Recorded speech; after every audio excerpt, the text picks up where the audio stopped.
Se eu disser que a Bíblia é um livro que revela Deus, que fala do plano da salvação, ninguém se surpreende. Mas o que muitas pessoas não reconhecem é que a Bíblia também é um livro de medicina, de biologia. Deus, o Criador, colocou dentro da Bíblia certos conselhos para que os seus filhos possam viver mais e viver a vida mais abundante. E conhecereis a verdade, e a verdade vos libertará.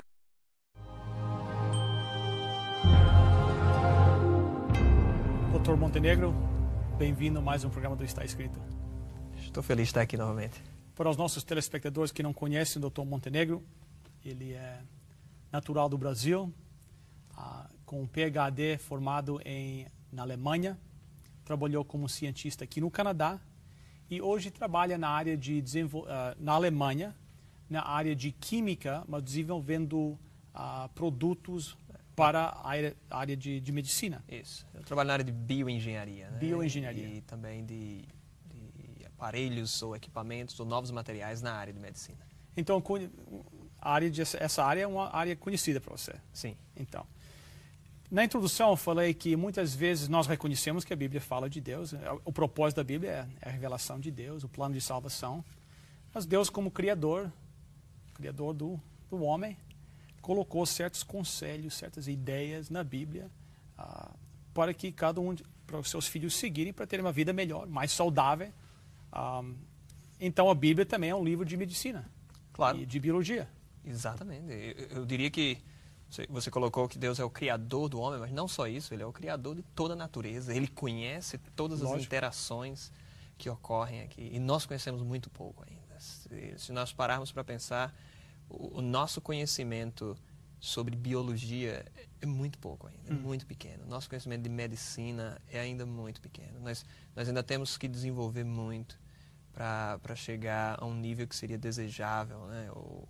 Todos nós já passamos por experiências de irmos a um hospital e o médico ele faz um exame e diz: eu não sei o que é que você tem. A pessoa está mal, a pessoa está sofrendo, está tendo dores e simplesmente é mandado de volta para casa, toma um remédio para a dor desaparecer, mas o problema em si não é resolvido. Certo. Nosso conhecimento é muito escasso e mais uma vez nós podemos voltar para aquele ponto de que nós somos de certa forma arrogantes, que às vezes nos consideramos intelectuais, às vezes nos consideramos conhecedores, enquanto a Bíblia nos sugere: olha, sejam humildes, admitam que... Nessa questão, Bill, de biologia e medicina, eu gosto muito de um exemplo que ocorreu em 1840, 47, na Áustria. Naquela época, ou seja, isso na Áustria, um país rico, naquela época, de cada 6 mulheres que entravam numa maternidade para ter os seus filhos, de cada 6, uma morria. Ou seja, havia uma taxa de morte, né, de fatalidade ali na maternidade. Isso era comum na Europa inteira, em alguns países era bem mais alto o nível, mas nós estamos falando, eu gosto do exemplo da Áustria, porque ficou bastante conhecido, o fato de que 18% das mulheres que entravam numa maternidade morreriam. Mulheres saudáveis estavam sem problema. E aí ficavam eles chamavam esse problema de a febre do parto. Então davam a esse problema esse título, criaram esse título, a febre do parto, e consideravam isso uma coisa normal, uma coisa esses quase 20% de mortalidade era um limite aceitável para eles, já era tão comum. Certo. Os gritos, vocês podem imaginar os gritos dentro de um hospital. E aí veio esse médico Semmelweis. Esse Dr. Semmelweis, ele não aguentava mais aquilo, ele estava revoltado com aquela situação e ele começou a investigar e querer descobrir.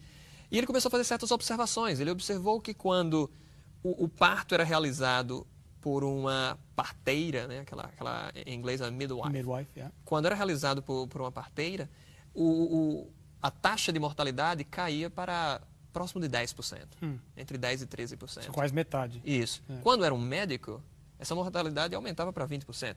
E ele começou a tentar tentar descobrir o que era, por que isso. E uma das coisas que ele percebeu foi que as parteiras elas não faziam autópsias. Então ele começou a perceber que os médicos faziam autópsias. Depois de terminar de fazer a autópsia, o médico simplesmente colocava a mão em água, enxugava com uma toalha e ia fazer os partos, partia para a maternidade. E ele começou a pensar, será que nós estamos transmitindo ou trazendo algum problema dos mortos, dos corpos, dos defuntos para as mulheres grávidas? Só que vale salientar que naquela época eles não tinham a mínima ideia sobre bactérias, vírus, germes, eles não entendiam isso. O desenvolvimento tecnológico, a biologia era muito arcaica para se pensar nesse tipo de problema. E ele vale salientar, ele estava andando, estava caminhando na direção certa. Certo. Mas para isso ele fez várias coisas diferentes. Ele chegou a postular que, de repente, vamos colocar as mulheres de lado na hora do parto.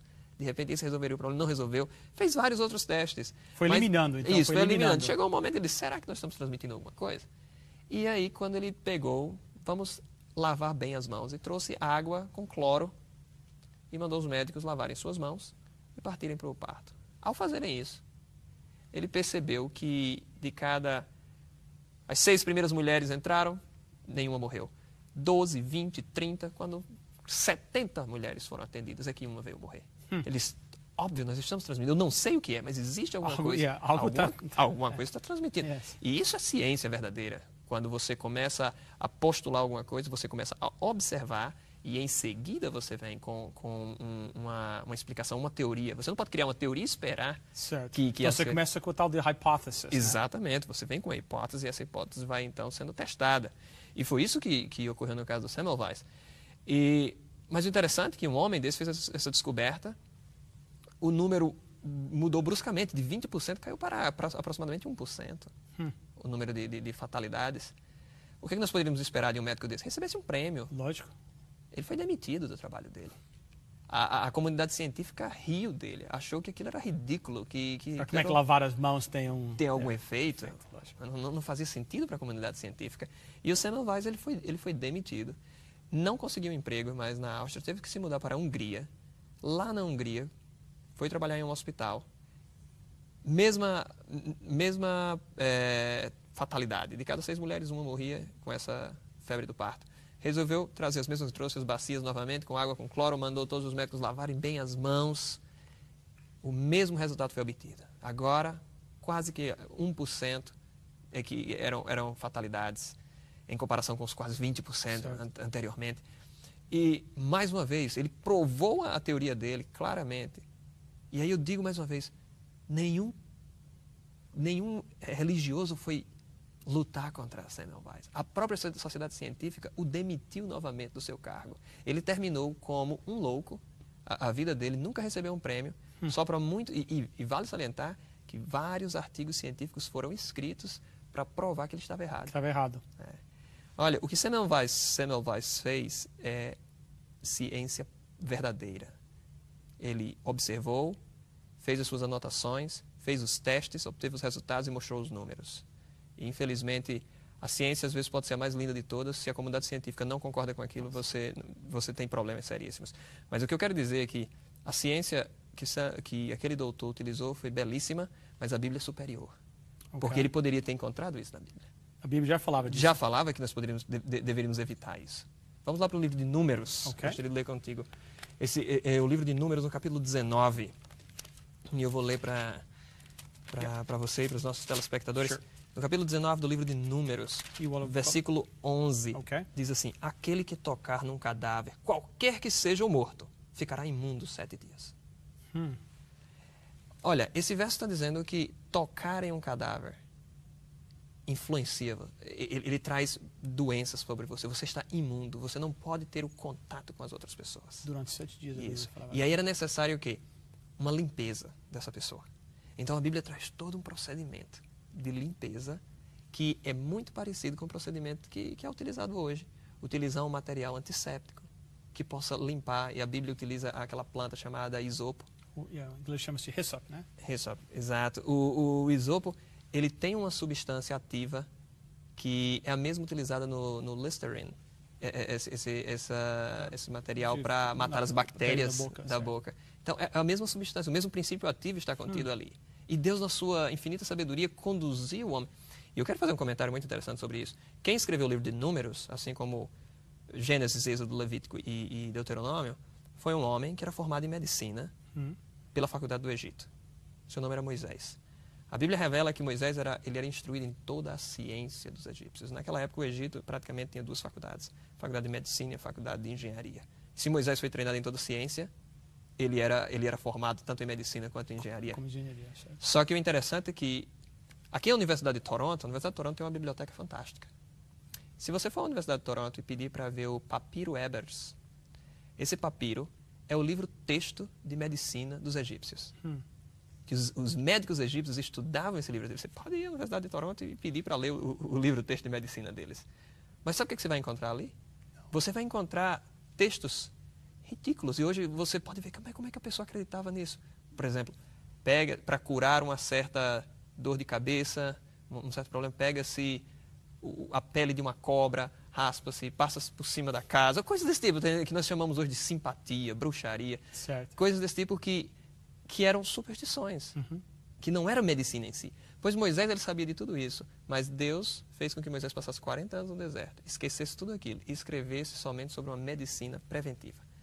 A medicina de Deus é uma medicina... Deus não quer que a gente fique doente para poder trazer o remédio. Deus deseja que a gente não fique doente. Então, em vez de ficar curando doença, evitando a doença. Claro, essa é a vontade de Deus. Essa é a grande vontade de Deus para a raça humana. Para que eu vou querer ficar doente para ter a cura? Eu quero evitar o problema.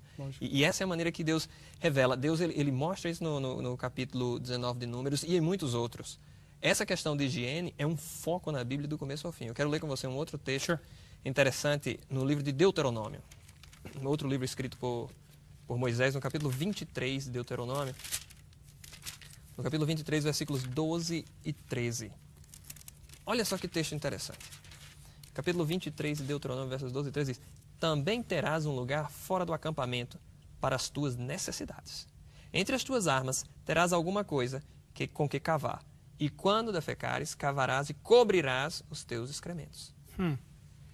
Ainda há países em que as pessoas deixam os seus detritos lá, expostos no quintal da casa, coisas assim. E aquilo transmitindo doenças. A Europa quase sucumbia diante de peste negra e gripe espanhola e tantas outras doenças que eram originadas, ou elas tinham o seu principal meio de contaminação ou atingir outras pessoas através da falta de higiene. Certo. E a Bíblia dizia claramente, não, essas coisas você tem que ter esse cuidado. Mas quem é que imaginaria que um corpo morto iria transmitir doenças? Quem poderia imaginar que as fezes ou a urina poderia transmitir doenças? Lógico. Então, as pessoas não tinham esse entendimento na época. Eles começaram a ter esse entendimento recentemente, com o desenvolvimento tecnológico, quando foi possível observar as bactérias, foi possível observar vírus.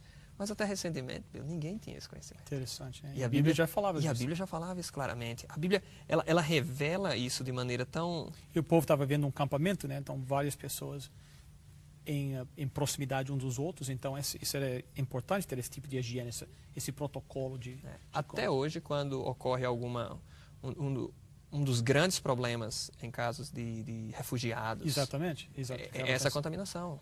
É necessário. Assim que um exército ou algum outro grupo organiza um acampamento, eles procuram fazer uma área para isolar esses dejetos para evitar a contaminação. Porque quando começa, espalha pelo acampamento inteiro. Espalha o acampamento inteiro e as pessoas morrem. Yes. E Deus já trazia isso. E o interessante é que até hoje...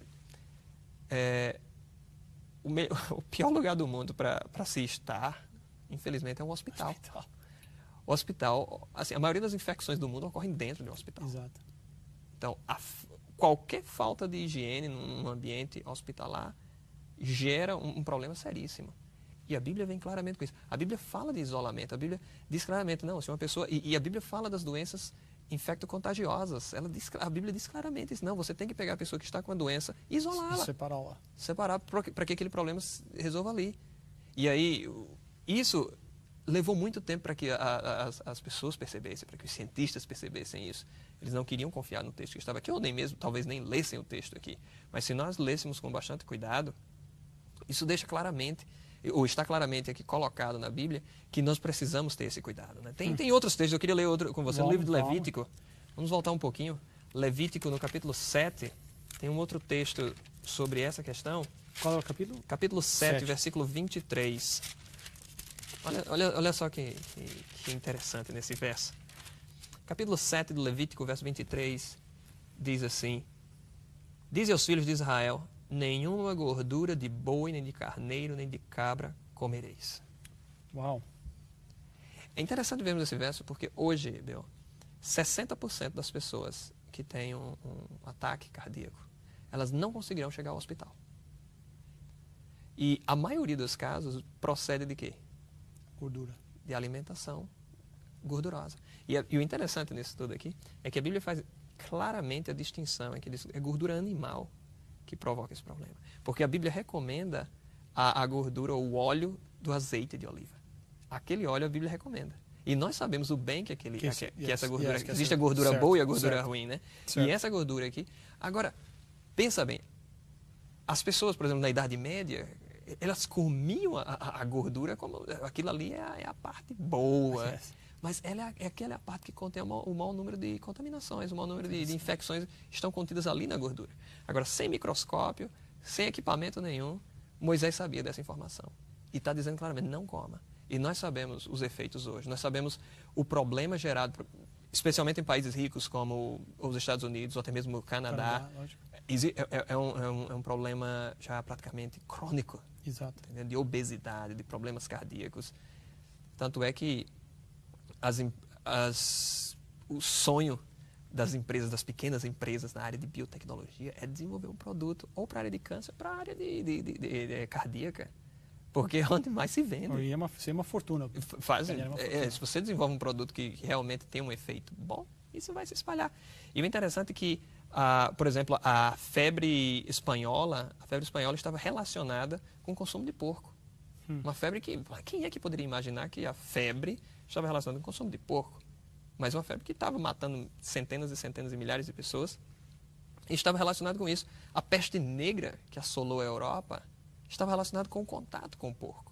Enquanto a Bíblia dizia claramente que nós não devemos comer porco, não devemos ter esse contato com o porco. Por isso que houve aquela perseguição em cima dos judeus, porque os judeus não estavam doentes, enquanto os cristãos estavam doentes, porque os cristãos estavam comendo porco, estavam tendo aquele relacionamento com o porco, enquanto os judeus se afastavam do porco. E aí os cristãos começaram a achar o quê? Ah, não, a culpa é deles, eles que estão colocando alguma doença, alguma coisa, uma bruxaria. E é sobre nós. E aí foram perseguidos por causa disso. Mas a Bíblia dizia claramente, Deus proibia o consumo disso. Deus proibiu o consumo, por exemplo, de sangue, também nós não devemos comer sangue. E nós sabemos os riscos que as pessoas estão correndo ao se alimentarem disso. Tem um outro verso na Bíblia também que fala sobre isso, sobre essa questão de higiene. Eu não vou ler o texto, mas eu vou apenas fazer um comentário, que isso também é uma coisa que me chamou a atenção, é a questão da circuncisão. Foi uma prática muito comum, é uma prática comum em Israel, que tinha um significado religioso muito forte, mas ele também tinha um significado de higiene. Hoje se sabe que as esposas de maridos circuncidados têm uma menor incidência de cânceres. E nós sabemos as contaminações ou as bactérias que podem se acumular naquela região e serem então transmitidas para as esposas. Mas o mais interessante desse verso, porque o que nós estamos conversando aqui também é o fato de Deus nos conhecer perfeitamente. O dia em que Deus manda circuncidar a criança. No oitavo dia. O oitavo dia. Pois, Bill, o incrível desse texto é que o oitavo dia é justamente o dia em que a criança tem a maior concentração de vitamina K na vida da criança, ou vitamina K, que é a vitamina justamente que ajuda na cicatrização. Então, se você sofre o corte um dia antes ou um dia depois, ela não sara, ou o corte não vai sarar tão rápido como no dia 8. No dia 8. Isso é incrível, Deus ter estabelecido isso. Isso é uma prova de que ele tem esse conhecimento, ele passa para a gente. Mas como eu te falei uma vez, Deus ele nos dá só ideias, ele nos guia em certa direção, e nós devemos caminhar nessa direção, tentar descobrir mais, nos aprofundarmos. É nosso dever aprender mais a partir daquilo que Deus nos mostra, daquilo que Deus ele tenta colocar na nossa frente. Nós é que somos teimosos mesmo, e não querer. Mas tem um outro verso que me chama a atenção também com relação à biologia, à medicina. É o caso de Levítico, capítulo 17, versículo 11, que traz uma questão interessante.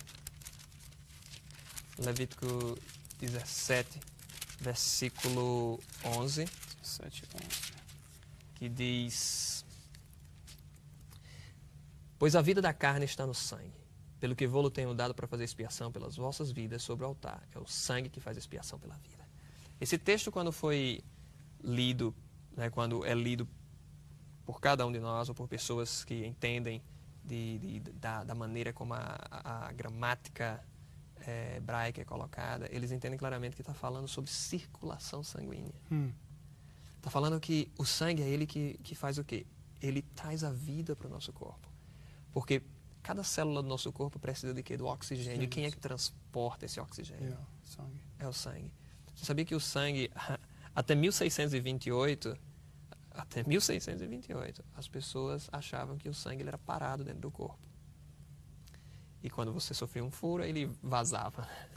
Mas as pessoas não sabiam que existia circulação. Que o sangue estava circulando. Não, ninguém sabia disso. Até que o William, um inglês, William Harvey, se não me engano ele era inglês, ele fez essa descoberta em 1628, que existe a circulação sanguínea. O sangue ele circula por nosso corpo. E a Bíblia já dava essa indicação. E a própria como nós poderíamos entender que o mesmo oxigênio que está entrando pelo nosso nariz, né, pelas nossas narinas, vai ser captado pelo sangue e carregado por dentro de todo o corpo. Tem um verso bíblico que diz: retira-lhes o fôlego e volta ao pó. Tem um conhecido meu, ateu, se diz ateu, que uma vez chegou para nós, para mim e para um grande amigo meu e disse: olha, ninguém morre de ataque cardíaco, ninguém morre de acidente de carro, as pessoas morrem porque falta oxigênio. E aí o meu amigo disse: interessante, você é um ateu, percebeu isso. A Bíblia já dizia, a Bíblia diz: retira-lhes o fôlego e voltam ao pó. Porque para esse fluxo de oxigênio. A Bíblia também fala de vários outros textos sobre medicina e sobre biologia. Por exemplo, a Bíblia, eu acredito que é o primeiro texto biológico, ou o primeiro texto de biologia que fala sobre migração de pássaros, de aves, quando Noé está construindo a arca, a Bíblia fala que os animais vieram até ele. Ele não precisou ir buscar os animais. Essa questão de migração é tão forte, principalmente quando você lembra de em 2004, quando houve o tão famoso tsunami. Yes. E eu não sei se você provavelmente sabe disso, os animais fugiram daquela região antes do tsunami ocorrer. E nós temos esse texto, não o texto, mas esse mesmo fenômeno descrito na Bíblia. Há tantos séculos. Não, olha, os animais eles sabiam que aquilo ia ocorrer, Deus colocou neles essa capacidade. Então, a Bíblia é um texto de biologia também até sobre essa questão de migração. Interessante. E para encerrar, eu queria ler esse texto. Vamos. Do livro de Provérbios. Vamos lá em Provérbios. Eu imagino que esse texto é uma lição muito forte para cada um de nós. 17, verso 22 de Provérbios. Ele é uma super lição para cada um de nós. Capítulo 17, verso 22, que diz assim: o coração alegre é bom remédio, mas o espírito abatido faz secar os ossos. Hoje a medicina concorda que uma boa risada ajuda. Laughter is the best medicine, diz em inglês, né? Exatamente. E a Bíblia já dizia isso. Chamamos isso de psicoterapia. Certo? O que está aqui dentro influencia o restante do corpo. E a Bíblia já dizia isso claramente. Impressionante. Dr. Montenegro, muito obrigado outra vez pelas suas observações interessantes.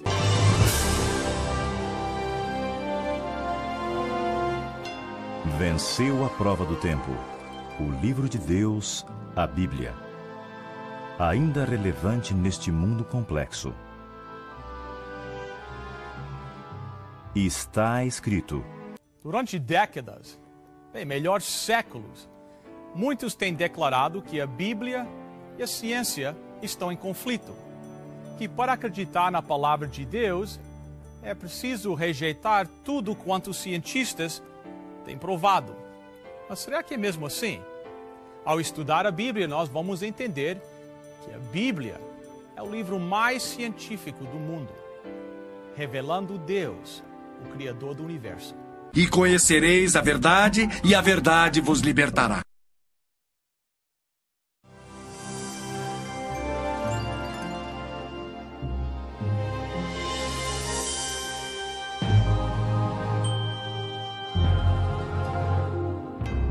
Bem, gostaria de dar as boas-vindas ao Dr. Montenegro. Aqueles que assistem ao programa já conhecem o Dr. Montenegro, que ele já apareceu várias vezes no nosso programa. Bem-vindo mais uma vez. Eu que agradeço o convite. Dr. Montenegro nasceu no Brasil, formado em engenharia e recebeu o PhD no Max Planck, na Alemanha. E hoje você mora na Alemanha e trabalha lá na área de bioengenharia. Exatamente. Eu, depois de concluir os estudos no Brasil, o que nós chamamos da graduação, né? Eu terminei engenharia, depois fiz mestrado na área de química e eu me mudei para a Alemanha para fazer doutorado. Fiz doutorado na área de físico-química no Instituto Max Planck.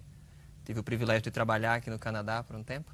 Trabalhei 3 anos como cientista aqui no Canadá e recentemente voltei para a Alemanha para trabalhar também na área de bioengenharia, no desenvolvimento de novos equipamentos e materiais na área de medicina. Então, isso é o que eu faço diariamente, né? Além de estudar a Bíblia. Ao nós estudarmos a Bíblia, nós vamos ver que a Bíblia é um livro científico, que não contradiz a ciência. Não é verdade? É. A maneira que eu vejo hoje a ciência e a Bíblia, na minha opinião, há uma ciência que a Bíblia tem como foco principal, chama-se soterologia, que é a ciência da salvação. Mas as pessoas que dizem que a Bíblia não é um livro científico, ou não é um livro que contém ciência verdadeira, é porque nunca leram a Bíblia de maneira cuidadosa, não prestaram atenção nos detalhes. Mas se há um livro, um texto antigo, por assim dizer, que contém uma ciência tremenda, esse texto é a Bíblia. Então nós temos, praticamente todas as ciências estão mencionadas na Bíblia, desde a matemática até a medicina. Interessante. Em todas as áreas nós temos textos que, se nós tivéssemos o cuidado de analisar com bastante afinco, nós iríamos encontrar verdades tremendas ali. E muitos dos problemas que assolam a humanidade hoje nós já teríamos tido a solução para tais problemas. Interessante. Então, um dos segredos do estudo da Bíblia é não vir ao estudo da Bíblia com um preconceito, né? Com as ideias já formuladas, né? E esse, na verdade, é um dos grandes problemas até para a ciência em certo. Si. Os preconceitos e as ideias pré-formadas atrapalharam o desenvolvimento científico por séculos. Inúmeras ideias científicas que eram estabelecidas no passado atrapalhar ou arruinar o desenvolvimento científico por séculos, coisas que foram desenvolvidas na época dos filósofos gregos, por assim dizer, e permaneceram como ideias válidas, a própria estrutura do sistema solar que eles haviam desenvolvido, e muitas pessoas adotaram aquilo como verdade. Quando outros cientistas vieram falando as suas descobertas, eles foram detidos, eles não tiveram o seu direito de se expor. Esse foi o caso de Galileu, por exemplo. Exatamente. E muita gente disse que foi, Galileu estava contra a Bíblia. Isso é uma mentira, Galileu não estava contra a Bíblia. Galileu, muito pelo contrário, ele era um tremendo crente nas Escrituras. O grande problema é que a ciência estabelecida na época não concordava com as ideias de Galileu. E essa ciência, ou os cientistas da época, pegaram o apoio da igreja dominante e forçaram essa igreja, ou induziram a igreja a condenar as ideias de Galileu. Mas o problema todo foram as ideias preconcebidas da própria ciência da época.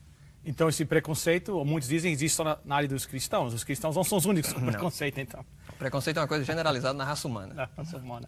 Interessante. Hoje eu gostaria de focar um pouquinho mais na área de matemática. Sim. E a matemática na Bíblia. Certo. O uso de números, etc.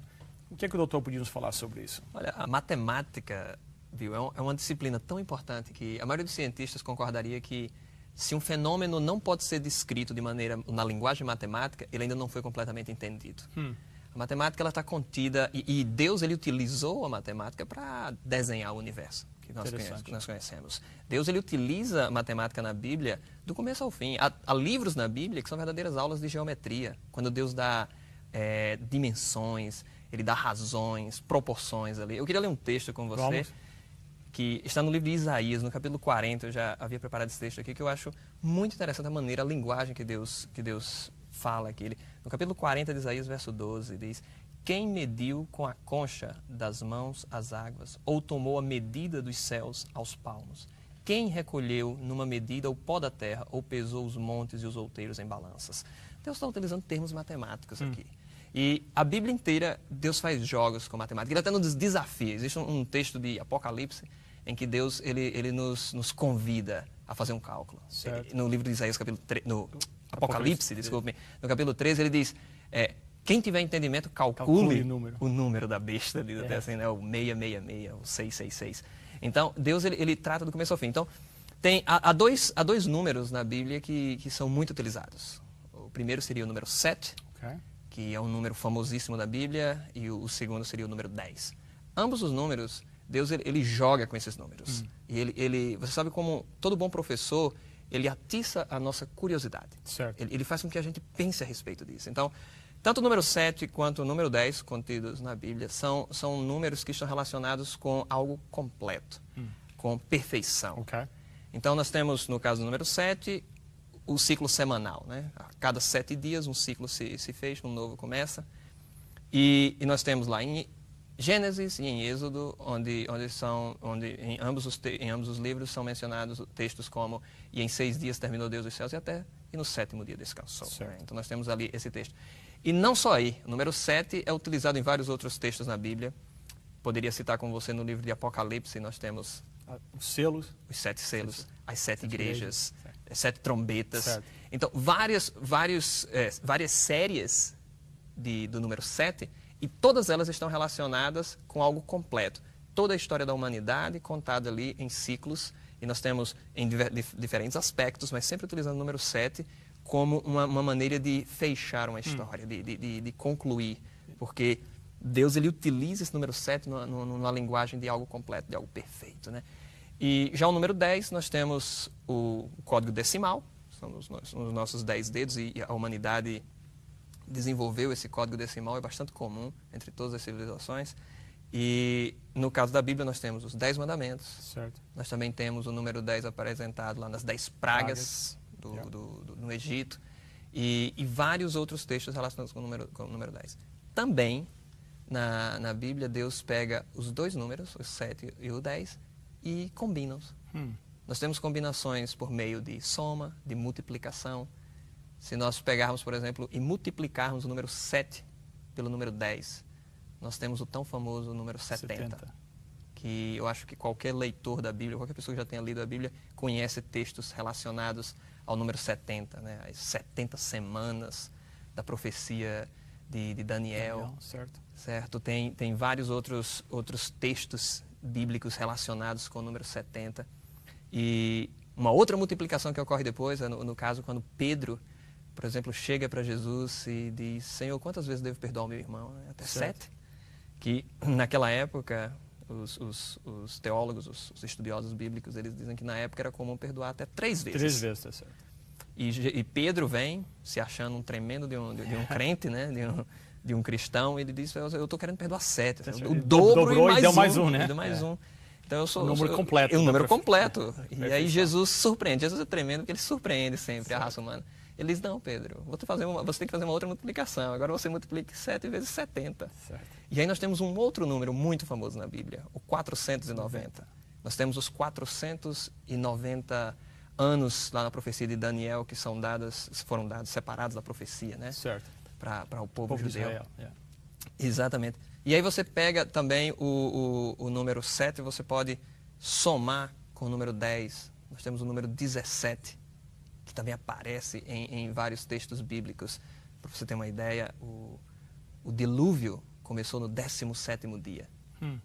Jesus, ele ressuscita no 17º dia também.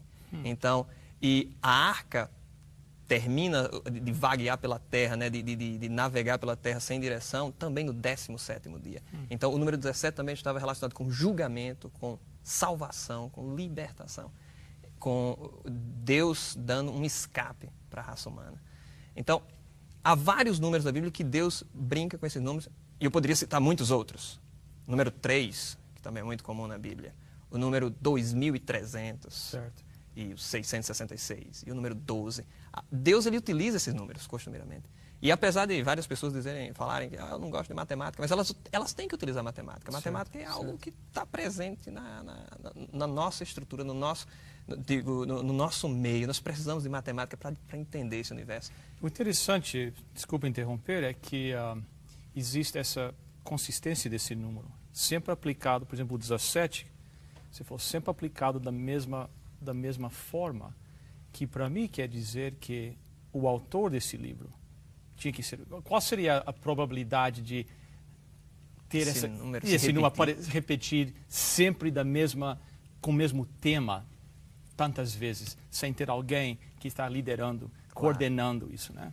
Isso é uma prova de que há uma mente superior por trás disso tudo, né? Tem que haver. Não, Deus, a maneira como ele utiliza a matemática dentro da Bíblia, Há vários estudiosos, há livros escritos sobre isso, matemática dentro da Bíblia. E isso, o que eu estou comentando aqui, não é aquela matemática que algumas pessoas falam por aí, que se você pegar as letras em hebraico e converter em números, você vai encontrar certos códigos e coisas. Não é esse código. Porque tem essa ideia por aí que tem esse código, que Deus tem umas mensagens secretas na Bíblia, etc., através de código. Não é isso que nós estamos falando. Não, é pura matemática. A matemática que a raça humana entende. A matemática que nós podemos, ao analisar a natureza, aprender. Certo? Porque a matemática é uma ferramenta para entendermos o universo ao nosso redor.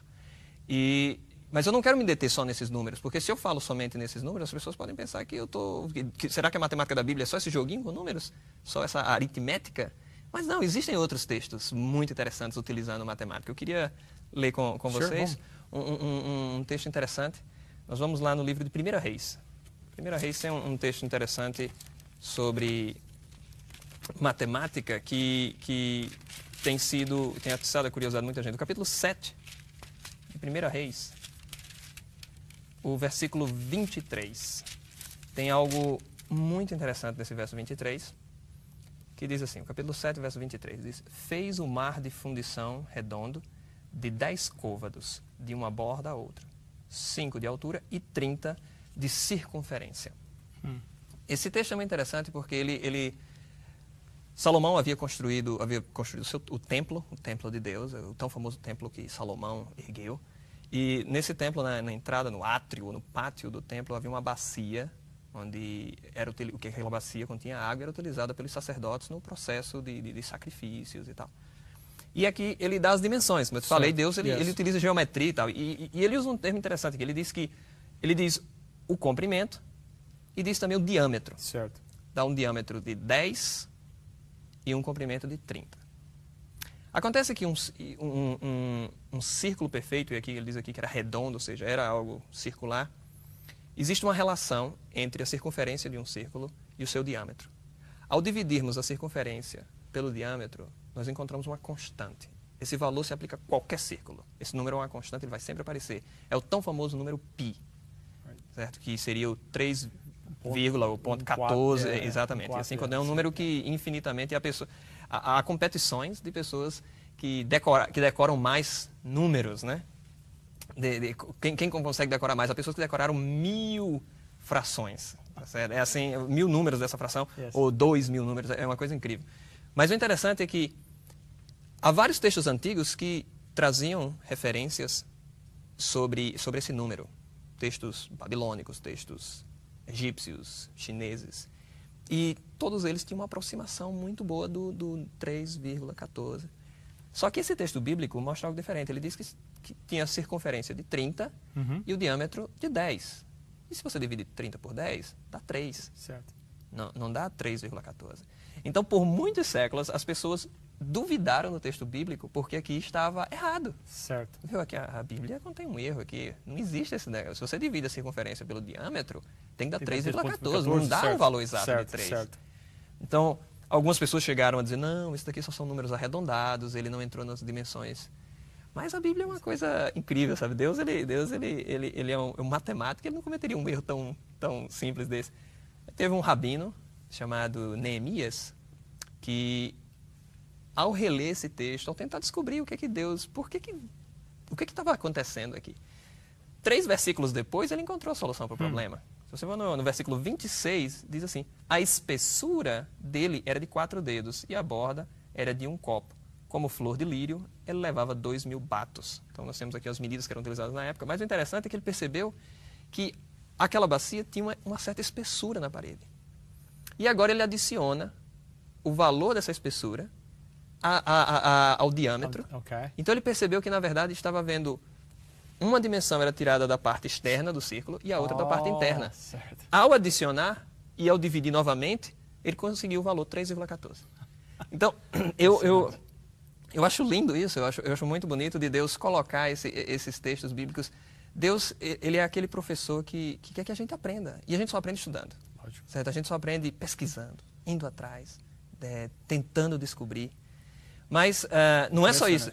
Não é só isso. Tem muito mais dentro da Bíblia sobre matemática. E, como eu disse no início, Deus ele nos desafia. Ele diz, olha, vocês têm que... E uma das coisas que eu descobri, que na verdade lendo artigos de outros cientistas cristãos e pessoas que estudaram a Bíblia com bastante afinco, existe um certo parâmetro, não diria parâmetro, mas uma certa expressão matemática que é o que nós chamamos de uma exponencial. No livro de Gênesis, eu acho que não existe nenhum texto antigo que tenha uma descrição tão exata e tão bonita de um decaimento exponencial. Certo? Algo que em vez de cair linearmente, ele cai como exponencial. E esse número, essa coisa é relativamente moderna, decaimento exponencial, o desenvolvimento da matemática nessa área exponencial é algo relativamente moderno. E o interessante é que se nós investigarmos os primeiros capítulos da Bíblia, quando vem falando da longevidade dos patriarcas, os primeiros Adão e Sete, e todos, Enoque e Noé, aquelas pessoas viviam 900 anos, 950 anos. Certo. Até um outro assunto que nós poderíamos discutir, mas o impressionante desse texto é que, logo após o dilúvio, a Bíblia começa a relatar uma queda na idade ou no período de vida, quantos anos essas pessoas podiam viver. E essa queda, por exemplo, o Noé viveu 900 e tantos anos, o seu filho já viveu 600, o neto de Noé já viveu 400. E esse decaimento, os matemáticos, ao tomarem esses números e plotarem, ou escreverem um gráfico, né, desenharem um gráfico, a partir desses números, eles viram uma curva de decaimento exponencial perfeita. Os números se relacionando entre si de maneira perfeita, que eles ficaram assim, ou Moisés, porque foi Moisés que escreveu o livro de Gênesis, ou Moisés descreve números que são realmente precisos, são verdadeiros, ou ele foi o maior matemático da época para poder forjar tais números. E algo que está sendo descoberto agora. Exatamente, algo que nós começamos a... E esses dados, esses mesmos dados que se enquadram muito bem nesse decaimento exponencial, eles, ao estudarmos nos dias de hoje, quedas exponenciais, eles são muito comparáveis. Então, essa aproximação, essa comparação entre esses dados mostra que, olha, ou Moisés escreveu algo que realmente ocorreu, e nós temos agora de descobrir como é que pessoas poderiam viver 950 anos naquela época e por que razões essa queda houve. E a Bíblia dá razões para isso. Certo. Por que ocorreu essa queda na idade das pessoas? E também o limite em que essa idade chegou. Eu lembro que participando de uma conferência sobre bioengenharia, eu estava na Itália e no início da conferência, um dos professores foi convidado à frente e lhe foi feita a pergunta: com todo o desenvolvimento científico que nós temos hoje, quantos anos a raça humana poderá viver? Com todo o desenvolvimento da medicina. E aquele cientista disse, olha, o limite teórico para a humanidade é de 120 anos. Depois de muito desenvolvimento científico, foi finalmente estabelecido esse número.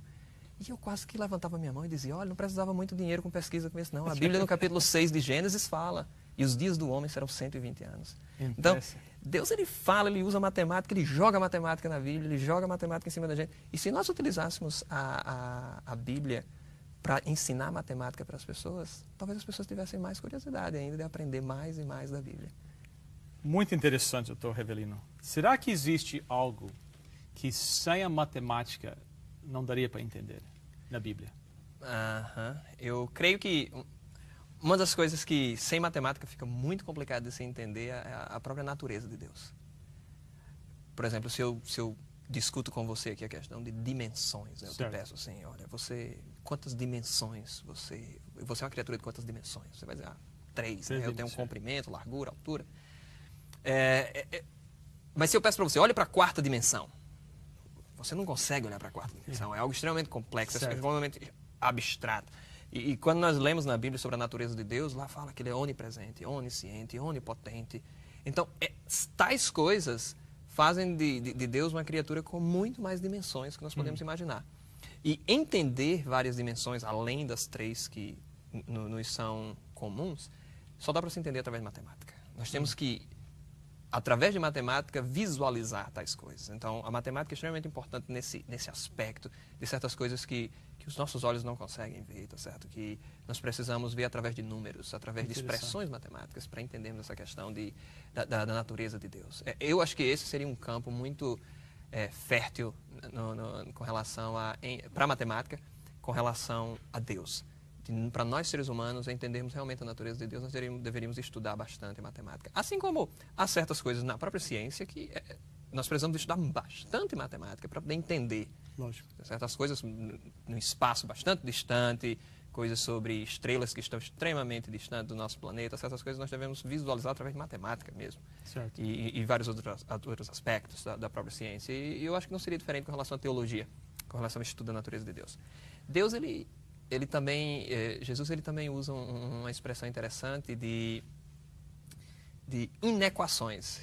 Ele usa, a Bíblia é cheia de equações, mas também Jesus usa uma inequação que eu acho super interessante para poder explicar não somente a questão da inequação, mas também a questão das percentagens. Uma senhora muito pobre entra no templo e coloca uma moeda como oferta. E um homem muito rico vem e coloca uma oferta muito grande. E Jesus olha para os discípulos e diz, a oferta daquela senhora foi maior do que a daquele homem. Certo. E para os discípulos aquilo era muito complexo de se entender. Como pode uma só moeda tão pequena ser maior do que toda a oferta daquele homem? E nós só podemos entender isso através de matemática também. Quando você analisa que aquela mulher, percentualmente, ela deu muito mais. Porque ela deu 100% do que ela tinha. O que aquele homem deu foi uma fração mínima daquilo que ele possuía. Então, nesse momento, você entende que o que ela deu foi maior que aquilo que o homem deu. E eu acho que nós poderíamos ler um outro texto. O tempo está acabando. Que pena, mas eu queria ler com você um texto bastante interessante no livro de Jeremias, no capítulo 33. No capítulo 33 de Jeremias, no versículo 22, tem um outro conceito matemático muito forte, muito bonito, que é introduzido aqui. No capítulo 33 de Jeremias, o verso 22 diz, como não se pode contar o exército dos céus, nem se medir a areia do mar. Eu quero parar aqui. Eu quero dizer que esse verso introduz a ideia, para nós, a ideia do infinito, que é uma ideia também bastante abstrata. Como é que eu posso entender algo que não tem fim, né, que nunca acaba? E Deus está dizendo aqui, olha, há certas coisas que são infinitas, certas coisas que nós nunca vamos chegar ao fim. Entender a questão do fim, ou entender a questão do infinito é algo complexo. Certo. Mas a Bíblia traz isso, de um Deus infinito, de seu amor ser infinito. E conhecereis a verdade, e a verdade vos libertará. Uma das disciplinas mais desenvolvidas nas últimas décadas tem sido a área de física. Muitas das ideias que cientistas famosos tinham com respeito à física foram ultrapassadas como resultado dessas descobertas recentes. Será que a Bíblia também, e a física dentro da Bíblia, também já foi ultrapassada?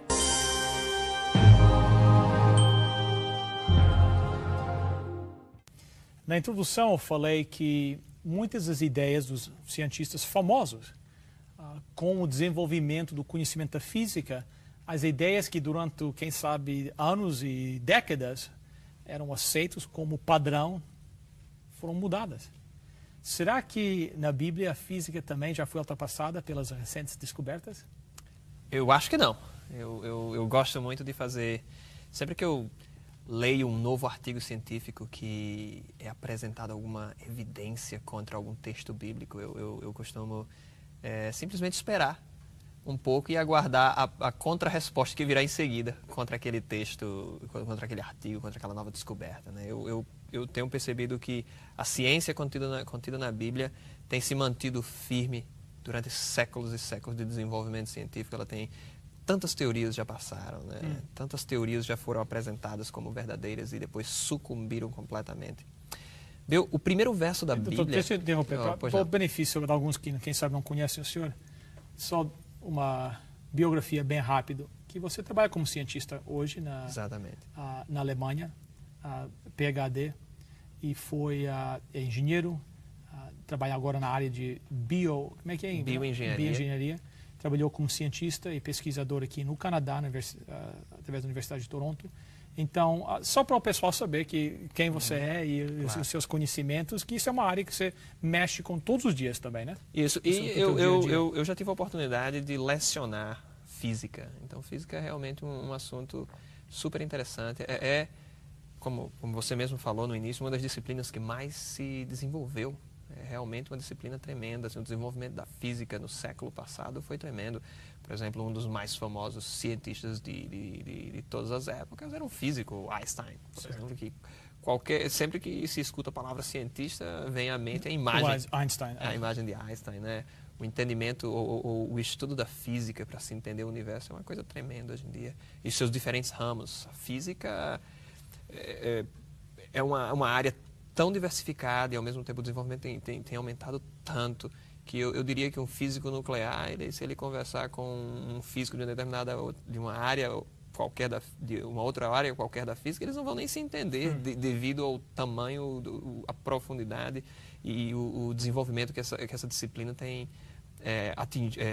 alcançado, né, nesses últimos anos. Interessante. Mas eu queria dizer que o primeiro verso da Bíblia, o capítulo 1, verso 1, é já, na minha opinião, uma aula de física. Então, logo no início da Bíblia. Deus já começa falando de física. Porque se você perceber, se você quebrar esse verso aqui, os primeiros versos, ele começa dizendo, no princípio, ou seja, temos aqui a ideia de tempo, criou Deus a terra, ou melhor, os céus, nós temos aqui a ideia de espaço, Certo. e a terra. Nós temos agora a ideia de matéria. Matéria. Então, essa trindade é que forma o universo. Certo? Nós não podemos ter um universo somente formado por tempo e matéria. Você precisa do espaço. Certo. Você também não pode ter um universo que é formado só por tempo e espaço. Você precisa da matéria. Ou matéria e espaço. Matéria e espaço somente. Você precisa do tempo. Então, essa trindade em si, que é apresentada aqui, já é uma introdução ao mundo da física. Olha, para entender física, você tem que entender que nós vivemos nesse universo composto desses três elementos. Né? Eu chamo isso de uma trindade. E se você continua lendo o texto de Gênesis, o versículo 1 vem falando sobre a questão de trevas, essa ausência de luz, depois vem Deus trazendo a luz para todos nós. Então, todos esses são termos físicos muito fortes. E as leis da física, as leis que nós conhecemos hoje, que ainda há muitas para serem desenvolvidas ou descobertas, há muita coisa ainda na física para se desenvolver, assim também como nas outras disciplinas, é claro, nas outras ciências. Mas eu diria que há muita coisa para ser descoberta. Eu diria que a Bíblia seria um ótimo guia também para as pessoas estudarem e verem ou analisarem aqui alguns parâmetros. Mas, por exemplo, eu queria ler com você um texto interessante do livro de Jó, no capítulo 38, versículo 33. Jó 38, verso 33, tem um texto bastante interessante, 38 e 33, que diz: sabes as ordenanças dos céus? Podes estabelecer o domínio de Deus sobre a terra? Deus está fazendo uma pergunta: você conhece as leis que governam o universo? Isso daqui é um desafio já para os físicos, né? Ele chega para isso parece a defesa de um doutorado. Você vai para a defesa, o professor te pergunta: você conhece essas leis? Você entende disso? Então, eu me lembro muito bem de quando eu terminei o meu mestrado. Eu fiz um mestrado na área de química inorgânica, e na hora que eu lembro que aproximava-se a época da minha defesa, um professor, um grande amigo meu, que ele se dizia ateu, chegou para mim e disse: como é que você quer ser um cientista e crer em Deus? No dia que uma determinada experiência não funcionar no laboratório, você vai dizer que é porque Deus não quis? Você vai colocar a culpa em Deus? E eu disse para ele: não. Se alguma coisa não funcionar, professor, é justamente porque eu não estou obedecendo às leis que governam o universo. Ou as reações químicas, ou qualquer outro fenômeno da física. Eu não estou obedecendo essas leis. E isso, para mim, é a maior prova de que existe um Deus. Porque se esse planeta, se esse universo não fosse organizado e previsível, se nós não tivéssemos leis, ciência não existiria. Certo. Primeiro de tudo, para que eu iria ter lei da gravidade, leis da termodinâmica, leis dos movimentos, se não existisse essa possibilidade de se prever o que vai acontecer? E se há essa possibilidade, é porque existe alguma ordem. É porque existe um regulamento, existe uma maneira como as coisas do universo, elas caminham. Como os fenômenos ocorrem. E os grandes cientistas, eles simplesmente observaram isso e começaram a criar suas leis. Um exemplo clássico disso é o de Isaac Newton. E para aqueles que não sabem, Isaac Newton ele foi um tremendo conhecedor da Bíblia. Isaac Newton escreveu livros sobre profecias bíblicas. Ele lia a Bíblia constantemente, ele acreditava em Deus. Ele utilizava a ciência para tentar provar que Deus existia, que esse universo... A própria ideia da mecânica determinística, né, que foi desenvolvida por ele, ele começou a ter esse pensamento, né, que essas coisas são previsíveis, que há uma determinação em que direção certas coisas irão ocorrer, baseados em textos sobre predestinação, em coisas desse tipo que tem um fundo teológico. Então, ele começou a desenvolver a sua ciência nesse sentido. Então, mais uma vez eu digo, se o mundo, o seu universo não fosse previsível e organizado, a ciência existe para quê?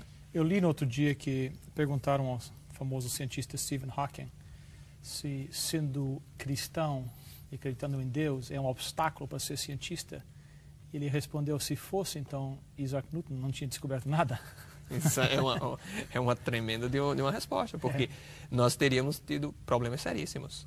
Assim foi com Kepler, foi com Galileu e muitos outros cientistas que hoje ainda estão trabalhando e tiveram suas inspirações, assim, o seu desejo de conhecer mais e se aprofundaram na ciência porque queriam entender mais o mundo ou o universo desse Deus. Deus nos convida a isso, realmente. E outro me falou no outro dia que entre, quem sabe, os 30 ou 40 melhores cientistas do mundo mais reconhecidos, uma boa porcentagem deles hoje reconhecem a Deus e são cristãos. E uma coisa que há 20, 30, 50 anos atrás seria quase impossível. Mas mais e mais cientistas estão reconhecendo que a ordem, que essas leis, essa ordem que existe no universo é incrível. Tem que ser resultado de uma mente superior, de uma mente brilhante, de um criador que organizou tudo isso. E isso realmente... Eu vou dar um exemplo claro disso. Existe uma lei na física, chama-se a lei da conservação de massa e energia. Que você já ouviu essa lei? Nada se cria, nada se perde, tudo se transforma. Certo. Está escrito na Bíblia. Vamos lá em Eclesiastes. Livro de Eclesiastes, no capítulo 3, verso 14. Na Bíblia diz, sei que tudo que Deus faz durará eternamente. Nada se lhe deve acrescentar e nada se lhe deve tirar. Isso faz Deus para que haja temor diante dele. Então, esse texto está dizendo assim, olha, não se pode criar nada, não se pode... Tudo que existe hoje pode ser transformado. Certo? Eu lembro que há um site na internet sobre ciência e um garotinho escreveu uma pergunta bastante interessante. Ele escreveu, com a construção de tantos prédios que nós temos no planeta, será que o planeta não vai ficar pesado e vai cair um dia? Mas parece uma pergunta boba, mas é uma pergunta de uma criança que não conhecia muito bem essa lei. Certo. Mas ela não entendia essa lei da conservação da massa, que o que está havendo aqui não há criação de novos materiais, mas simplesmente o que era areia um dia foi transformado em concreto e o prédio foi transformado. Só foi uma transformação, né? Mas a massa está ali. E essa lei já estava descrito aqui, uma lei que é real, que é absoluta, não há como fugir disso. E a Bíblia trazia essa lei física aqui. A própria ideia de um Deus transcendental, de um Deus invisível, é para nós uma maneira de nos fazer, para que a gente consiga entender certas coisas que nós não conseguimos enxergar. Por exemplo, ninguém enxerga força da gravidade, ninguém enxerga campo magnético, campo elétrico. Lógico. Mas essas coisas existem. E as leis da física existem para nos dar uma direção, nos dar uma ideia de como isso funciona. Eu fico encantado porque quantas pessoas tomam a ferramenta que foi criada por Deus, que é a ferramenta da física, a ferramenta da ciência, e se voltam contra o próprio Criador, né? E querem utilizar isso. Eu dei uma apresentação recente, eu fiz uma palestra em Berlim, e eu estava fazendo uma palestra sobre ciência e a Bíblia. E o que foi que eu fiz? Eu apresentei fotos de cientistas famosos. E eu perguntava às pessoas, vocês sabem quem é esse homem? E ninguém sabia. Eu apresentava o nome do cientista. E as pessoas falavam, não sei quem é. Eu disse, foi ele que inventou tal coisa.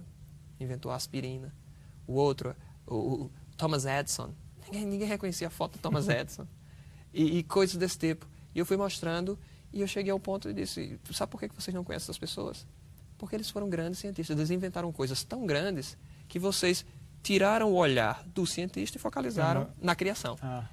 Na criatura, né? Yes. É o mesmo que ocorre com Deus. Por isso que existem ateus. A criação de Deus é tão tremenda, é algo tão maravilhoso, é algo tão magnífico, que as pessoas não conseguem mais simplesmente olhar para Deus, só olham para a sua criação. Interessante. E aí adoram a criação. O livro de Romanos fala isso, que as pessoas passaram a adorar a criatura E não o Criador. E Deus deixando bem claro que Ele é o Criador de todas as coisas. Mas as leis da física, na minha opinião, são ferramentas maravilhosas para entendermos esse planeta, para entendermos o mundo ao nosso redor. E essa lei da conservação da massa e energia é um exemplo claro disso, que não dá para se criar nada, não dá para... mas somente nós vamos transformar de uma forma para outra. Uma outra lei que é difundida em toda a Bíblia e que é muito comentada entre os estudiosos da Bíblia e os criacionistas, por exemplo, é a segunda lei da termodinâmica. É algo óbvio que o universo inteiro está caminhando para um estado que nós chamamos de maior entropia. Ou seja, a desorganização está aumentando. Né? O que é mais fácil, organizar ou desorganizar, né? Ou bagunçar? Claro que é bagunçar. Então, a Bíblia mostra essa figura. A Bíblia deixa claro, olha, o universo inteiro está caminhando para um estado de destruição, de bagunça. Essa própria lei vai contra, por exemplo, a teoria da evolução, né? Não, nós estamos caminhando no caminho contrário, uma maneira, um estado de mais organização. Eu escutei recentemente uma frase de um cartunista, o Scott Adams, que publica um cartoon muito famoso, Dilbert. E ele, apesar de não crer em Deus, apesar de não ser criacionista, ele disse algo tremendo. Ele disse, olha, a teoria da evolução... Ele disse, eu não posso acreditar numa teoria que teve que ser revisada tantas vezes. Ela tem que estar errada. E vindo de um homem como ele, eu disse, olha, interessante sua opinião. Mas eu queria te mostrar na Bíblia que a Bíblia fala sobre essa questão da entropia, dos problemas estarem aumentando, enquanto todas as outras religiões falam, não, nós estamos caminhando para uma época de mais organização e tal, e a própria comunidade científica, não, é evolução e coisas assim. Vamos lá no livro de Romanos. Ok. Romanos, capítulo 8. Livro de Romanos, no capítulo 8, eu queria ler os versículos 20 até 22, eles não dão uma indicação clara disso. Diz, pois a criação ficou sujeita à vaidade, não por sua vontade, mas por causa daquele que a sujeitou, na esperança de que também a própria criação será libertada do cativeiro da corrupção para a liberdade da glória dos filhos de Deus. Sabemos que toda a criação geme como se estivesse com dores de parto até agora. Olha só esse termo de gemer, de sofrer. Está mostrando que o universo, que a criação, ou seja, aquilo que Deus criou, está padecendo, né? Está passando por problemas, está sofrendo cada vez mais. E isso é uma indicação clara. E há muitos outros versos na Bíblia que mostram, olha, esse planeta jaz nas trevas, né? Esse planeta caminha para a destruição. Que mostram, eles confirmam a segunda lei da termodinâmica. Que, olha, o universo está caminhando para um estado de maior entropia. Deixa eu só interromper aqui, porque essa é uma das coisas que eu acho muito interessante. Como é que os cientistas que acreditam na evolução, qual é a resposta deles quando a teoria da evolução entra em contradição a essa segunda lei da termodinâmica? Qual é a resposta deles? O que você ouve por aí? A única resposta que eles dizem é que se você coloca energia no sistema,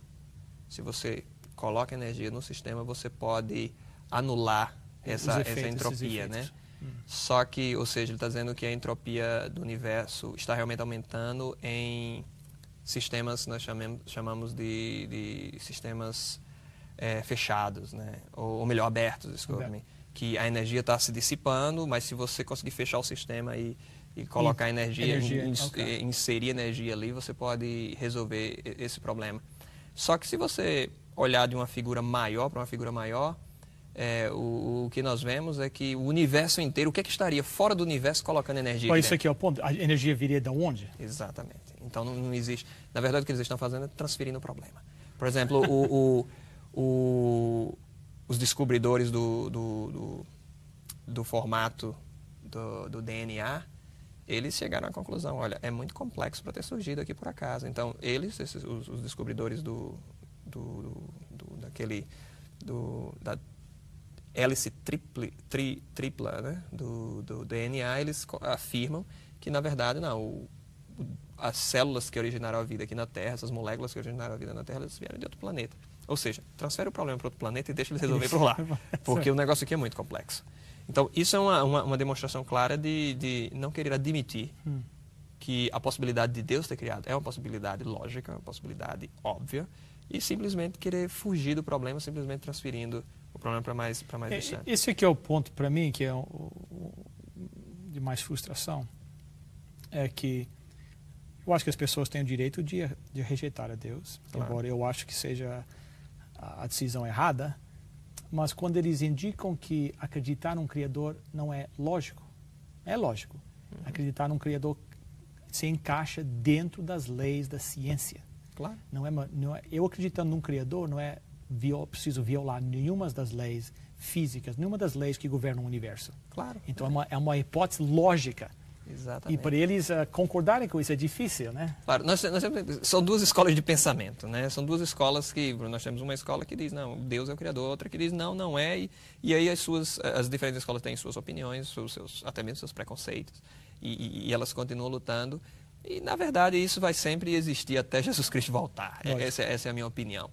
O que nós podemos fazer é o seguinte, não, estão aqui as evidências, tá certo? E eu não estou nem falando de arqueologia, de história, de psicologia, estou falando somente de questões de física. Que a Bíblia, em princípio, não seria um livro sobre física. Então, nós estaríamos esperando que muitos erros estivessem contidos Lógico. aqui. Porque, primeiro, esses homens não eram físicos. Lógico.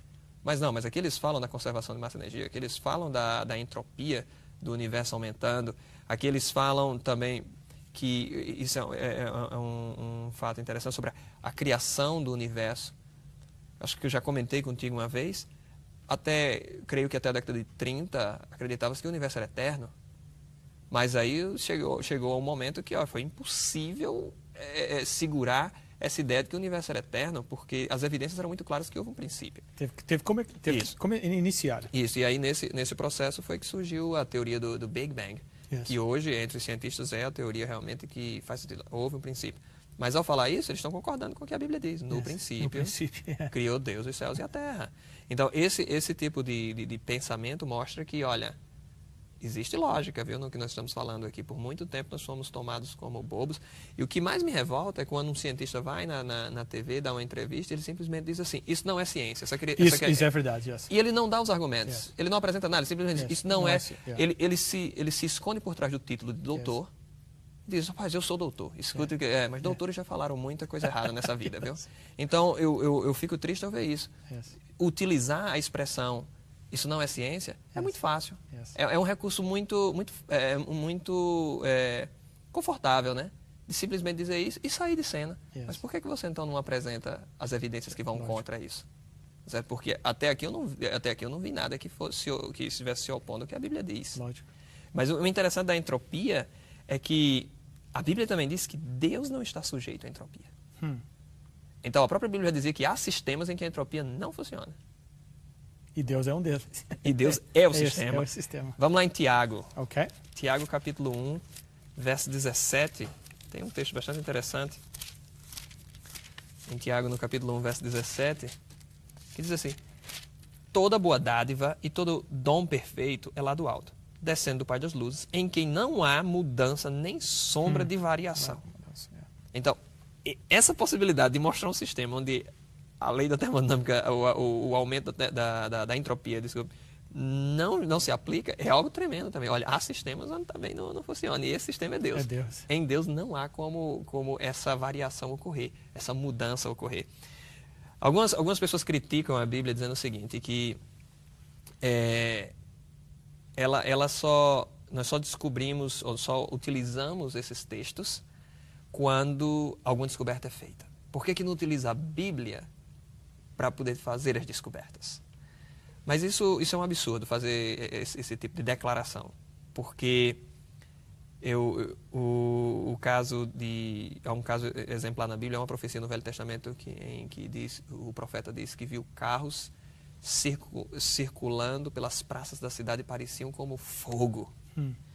E o Isaac Newton, ao ler esse texto, ele era um homem de uma criatividade tremenda, tanto é que ele, sentado debaixo de um pé de maçã, de uma árvore de maçã, quando viu a maçã cair, ele desenvolveu toda a teoria sobre a lei da gravidade e tudo.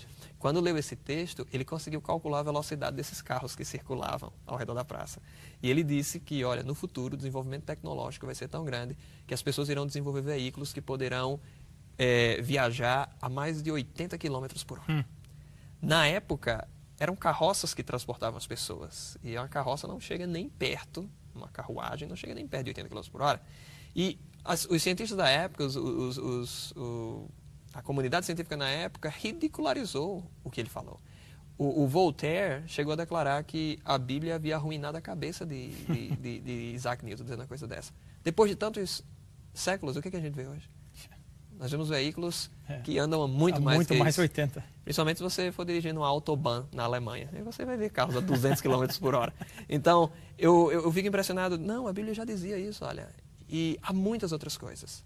Mas, mais uma vez, a Bíblia se preocupava, ela deixou a física em nossas mãos, Deus deixou a química em nossas mãos. Olha, aprenda aí, vai lá, começa a estudar e vocês vão descobrir mais ainda desse Deus maravilhoso. Que maravilha. A Bíblia diz em Salmo 19, verso 1, os céus declaram a glória de Deus, o firmamento proclama a obra das suas mãos. Ao contemplar as estrelas, nós podemos ver a Deus.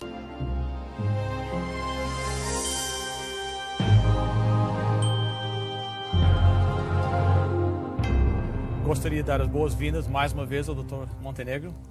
Meu prazer mais uma vez estar aqui. E conhecereis a verdade, e a verdade vos libertará. Na introdução, eu li esse Salmo 19, verso 1. Os céus declaram a glória de Deus, o firmamento proclama as obras das suas mãos. Ao olhar para o céu, olhar para cima, a Bíblia diz aqui que dá para ver Deus. Será que é mesmo? Será que ao estudar as estrelas nós conseguimos ver a Deus? Eu acredito que sim. Eu acredito que é uma ótima maneira de, no mínimo, entendermos que nós somos um pontinho no meio desse universo inteiro, que é uma coisa gigante, né? A astronomia na verdade, uma das ciências mais antigas. As estrelas, a lua, tem maravilhado a raça humana, né? Desde no início da história da raça humana, nós temos olhado para as estrelas para procurar orientação. Certo? Os navegadores utilizaram as estrelas, certo. Os navegadores utilizam a posição do Sol, da Lua para encontrar suas direções e várias coisas foram formuladas em cima das estrelas. Você sabe que da astronomia surgiu a astrologia, por exemplo, essa questão mística de observar as estrelas e a posição das estrelas e dos astros e achar que tais combinações, tais posições têm uma influência sobre as nossas vidas, né? Mas o interessante é que a Bíblia não fala nisso, mas a Bíblia fala que Deus criou tudo e aquilo tudo ali serve como um testemunho, como uma prova de, olha, existe um Criador, viu? Quem colocou essas estrelas lá em cima? Então, as estrelas são um livro também. É uma maneira de se enxergar a Deus, eu diria, é uma maneira de nós conseguirmos perceber que, olha, tem algo muito maior do que essa vida aqui, certo? Tem um texto na Bíblia que eu gosto muito, eu gostaria de ler com você. Vamos lá. No livro de Jeremias, no capítulo 33. Certo. Na nossa última entrevista, Bill, na última vez que eu tive a oportunidade de falar aqui, nós estávamos falando sobre matemática e eu utilizei esse verso para mostrar a ideia de infinito. Certo. E hoje eu queria conversar com você e mostrar esse mesmo verso mostrando algo... Uma coisa mais, agora na área de astronomia. Ok. Né?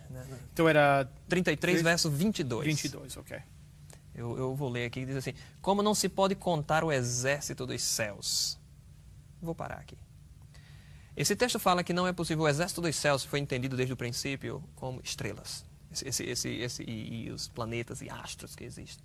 Desde o início, esse texto foi entendido como, olha, Deus está dizendo aqui que é impossível contar o número de estrelas que existem no céu.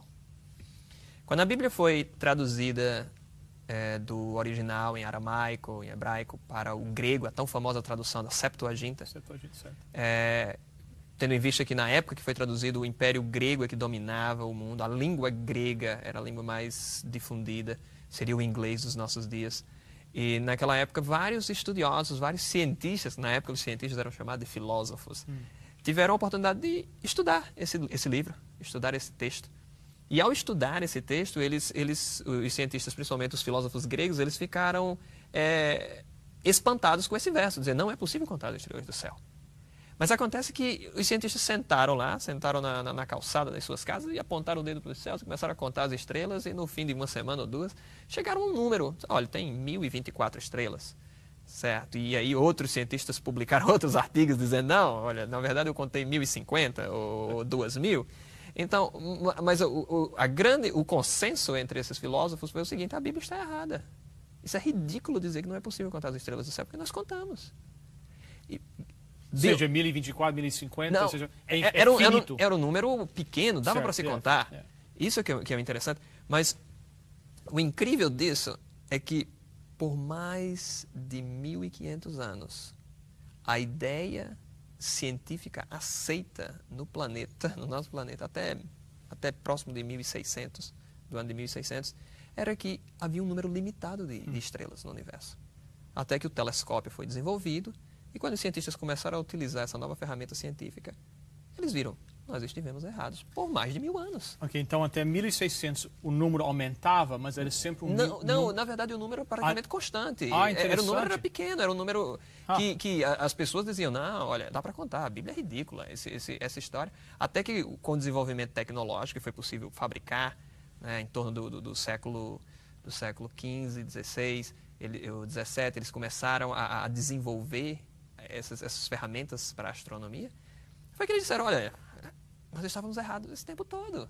E eu fico imaginando hoje quantas outras teorias científicas daqui a alguns anos serão provadas. Olha, vocês estavam errados, gente. Nos últimos 200 anos nós pensamos errado. Certo. E esse verso é um verso incrível com relação à astronomia. Um verso tão antigo dizendo claramente, não há limite. Não há limite. E hoje, quanto mais nós desenvolvemos os nossos telescópios, quanto mais se estuda a astronomia, mais se chega à conclusão, gente, o universo é grande demais. Essa coisa é simplesmente impressionante e não tem fim. O que nós sabemos é mínimo em comparação com o que realmente ainda existe. Existe um outro verso na Bíblia também que traz uma luz muito forte, estamos falando de estrelas, eu posso fazer essa alusão aqui à luz, o livro de 1 Coríntios. Ok. Vamos lá, no Novo Testamento tem um texto interessante, no livro de 1 Coríntios, no capítulo 15, tem um texto bastante interessante sobre essa questão de astronomia. Algo que também passou bastante tempo até que as pessoas pudessem perceber. 1 Coríntios capítulo 15, verso 41. Eu vou ler aqui no 1 aos Coríntios, no capítulo 15, verso 41, que tem um texto bastante interessante. Diz assim, uma é a glória do sol, e outra a glória da lua, e outra a glória das estrelas, e uma estrela difere em glória de outra estrela. Essa expressão aqui está mostrando claramente que há no universo diferentes tipos de estrelas. Isso é algo que foi descoberto recentemente. Hoje nós sabemos que há estrelas que nós chamamos de supergigantes, estrelas anãs, estrelas azuis, estrela azul, e sempre há diferentes tipos de estrelas. E era algo que a própria ciência demorou muito tempo para poder entender isso. Enquanto a Bíblia já trazia. Já falava isso. Já fazia essa alusão clara. Interessante. De que havia essa distinção entre diferentes estrelas. E nenhum dos apóstolos, até onde eu sei, foi na Apolo 11 e conseguiu viajar pelo espaço e fazer esse estudo. Então, um pouco tinha telescópio, ninguém tinha isso. Mas nós temos aquele que construiu as estrelas, né? E ele poderia muito bem explicar aos apóstolos e inspirá-los e aos escritores bíblicos para deixar marcas claras. Gente, esse livro é um livro que contém ciência verdadeira. Isso é que é incrível com relação a isso. Há um outro verso, na nossa conversa de hoje, eu queria ler alguns versos da Bíblia que mostram, olha, a Bíblia é um livro sério. A Bíblia é um livro que você deveria dar importância devida. Se há algum texto que aparentemente é contra, eu digo aparentemente porque, na verdade, Lembra do exemplo do valor de π que nós discutimos a outra vez? Yes. O problema está na gente. A gente é que não investiga como deveríamos. Mas nós somos tão arrogantes ao ponto de botar a culpa em Deus. A culpa em Deus. Deus é que está errado, nós é que estamos certos. Vamos voltar para o livro de Jeremias. E Ok. eu quero mostrar esse texto bastante interessante de Jeremias, capítulo 31. 31, ok. Os versículos 35. Eu anotei vários textos. E não são os únicos, há muitos. E tenho certeza que muitos outros, que outros cientistas têm coleções de textos assim. No capítulo 31 de Jeremias, versos 35 e 36. Se você pudesse ler.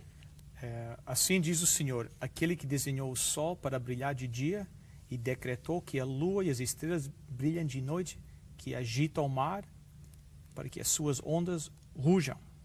O seu nome é o Senhor dos Exércitos. Somente se esses decretos desaparecerem de diante de mim, declara o Senhor, deixarão os descendentes de Israel de ser uma nação diante de mim para sempre. Esse texto deixa claro o seguinte, que as órbitas da Terra são precisamente estabelecidas. E elas não mudam. Ele está dizendo que esses planetas e esses astros, eles têm os seus percursos já calculados. E é incrível hoje, qualquer cientista que trabalha nessa área, ele pode calcular com precisão em que dia, em que ano o cometa vai passar aqui do lado da Terra. Ele tem a órbita dele já programada, em que dia e que ano a Lua estará em tal posição. Todos eles. Nós seríamos muito arrogantes e muito bobos de não acreditar que, olha, no mínimo de se perguntar, como é que tudo isso pode vir por acaso? Como é que tanta ordem, Certo. como é que por que Júpiter não está se chocando com Plutão ou com coisas desse tipo, né? Então, essa precisão nas órbitas dos planetas, na minha opinião, eles mostram, isso é uma indicação clara de que há um Deus criador. E sem falar que esses cientistas, ou desculpa, os escritores bíblicos, era muito difícil para eles imaginar a questão de órbitas. Para mim até é difícil entender, quanto mais... Para nós é complicado, há pessoas até hoje que não acreditam que o homem foi à Lua. Então, eu gosto de uma piada que eu li, de um senhor que, quando ele viu que o homem estava indo à Lua, ele comentou com a sua mãe, mamãe, o homem foi à Lua, e a mãe disse, não pode não, porque o pecado está confinado na Terra, não pode ir para outra parte do universo. Então, o homem é uma criatura pecaminosa, ele não pode chegar lá na Lua. Mas, agora imagine há 2.000 anos, 3.000 anos atrás, a pessoa conseguir entender essa questão tão complexa das órbitas serem precisas. Um paralelo muito comum que é feito dentro do círculo de criacionistas é o fato de nós termos um relógio que tem as suas engrenagens, digamos assim, as órbitas, né? O movimento dos ponteiros bem calculados. E ninguém acreditaria que um relógio poderia surgir do nada. Então, seria muita fé para acreditar que eu poderia colocar os ponteiros, uma pilha e algumas engrenagens e umas molas dentro de um saquinho. E por chacoalhar. Chacoalhar e em determinado momento essas peças viriam na posição correta, começariam a funcionar perfeitamente, até a pilha entraria na posição, né, no polo correto. Então seria muita criatividade, muita fé. Eu diria que muita fé. Agora imagine todo o universo. Organizado de maneira precisa, com todas as suas órbitas perfeitas. Mas não para aí, Bill. Tem muitos outros textos. Vamos no livro de Jó. Okay. O livro de Jó é uma aula de astronomia, é uma aula de física.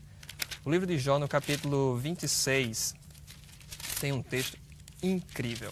Eu realmente adoro esse livro de Jó com relação quando nós analisamos isso. Eu gostaria que você... Eu leio aqui, no capítulo 26, versículo 7. Okay. Diz assim, ele estende o norte sobre o vazio e suspende a terra sobre o nada. Esse texto é simplesmente impressionante. Imaginar que o nosso planeta está suspenso no nada... Sobre nada. É uma coisa que não cabe na mente humana. Os gregos, e eram os filósofos, os cientistas da época, acreditavam em quê? Que Atlas, o deus Atlas, segurando nas costas do planeta Terra. Os hindus, e se não me engano, um dos livros sagrados do hinduísmo, contém textos, agora veja a comparação entre os livros sagrados antigos, né? Textos em que a Terra era quadrada, ou era chata, era flat, em cima de um elefante gigante, nas costas de um elefante gigante. E esse elefante estava em cima de uma tartaruga gigante. Então, para eles era mais fácil, era mais lógico acreditar nisso do que acreditar num texto que diz assim, não, a Terra está suspensa no nada. Uau. E quantas pessoas disseram, olha, essa Bíblia não faz sentido. A Bíblia é um livro bobo, é um livro que não tem condições nenhuma de se crer, né?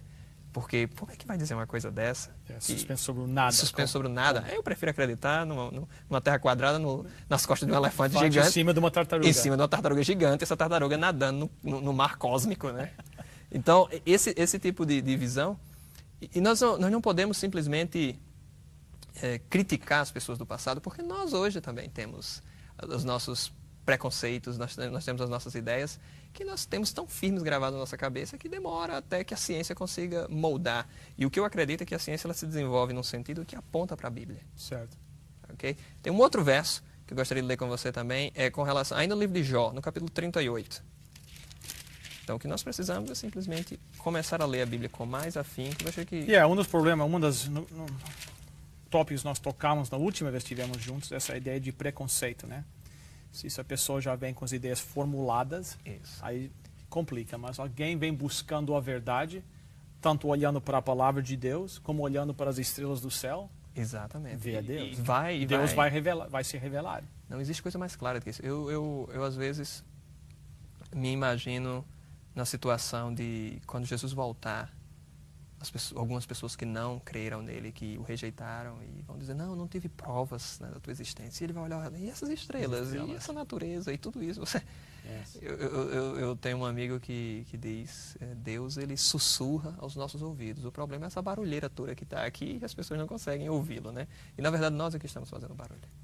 Mas no capítulo 38, versículo 14, diz assim, a terra se transforma como barro sob o selo, e suas feições sobressaem como vestidos. Esse texto parece assim, um pouco obscuro, mas para um bom entendedor da Bíblia, ele está dizendo o seguinte, que a terra é como o barro que é colocado em cima daquela peça que o oleiro utiliza para moldar o barro, ele pisa num pedal e aquilo começa a girar. Certo. Então, esse texto está dizendo que a terra ele gira, assim como o barro gira, e aí o homem vai moldando a peça. Né, a peça de barro. E aqui Deus está dizendo, não, a terra gira. Que esse é outro conceito muito complexo de se ter, de um ponto de vista, se você está sentado aqui na terra, se você não tem essa mente matemática, essa mente científica toda, se você nunca leu um livro de Isaac Newton, um livro, texto de astronomia ou de física, compreender que nós estamos girando nunca. É algo muito complexo. Mas o livro de Jó, um livro antiguíssimo, escrito por Moisés, já trazia essa ideia. E vale salientar que Moisés, quando ele foi utilizado por Deus para escrever esse texto, nós temos que ter em mente que Moisés ele teve todo o conhecimento errôneo que ele adquiriu nas faculdades egípcias. Ele poderia ter escrito aqui as ideias que os egípcios tinham sobre a natureza, sobre o universo. E não, Deus levou Moisés para o deserto, o fez esquecer de tudo aquilo. Eu vou te ensinar a ciência verdadeira. E aqui está demonstrado. Então, a rotação da Terra é apresentada na Bíblia. A rotação está suspensa no nada, só falta agora saber qual é o formato da Terra. Vamos lá para o livro de Isaías. Ok. Nós vamos agora para o livro de Isaías, no capítulo 40. Capítulo 40 do livro de Isaías, o versículo 22. Eu apreciaria se você pudesse ler a primeira parte do verso 22. Ele se assenta no seu trono acima da cúpula da terra. Certo. Aí? Cúpula da terra. Cúpula é feito em que formato, né? É redondo, né? Exatamente. Na minha versão diz o seguinte. On the circle. Isso. Em inglês está no circle. Isso, é uma coisa circular. Esse é um outro problema muito... Para quem está sentado aqui no planeta, imaginar que esse planeta é redondo, você tem que ser muito corajoso, eu até diria, né? Você chega para um homem e diz, não, o planeta é redondo. Mas você é doido. Claro que é quadrado. Eu não vejo isso redondo aqui. Eu olho aqui e vejo tudo reto. Então, mas a Bíblia é um livro de vanguarda. Porque imagina essas ideias sendo postuladas. Dizem até que esse foi um dos textos que Cristóvão Colombo utilizou para convencer as pessoas a patrocinarem a sua viagem para tentar chegar às Índias contornando a Terra.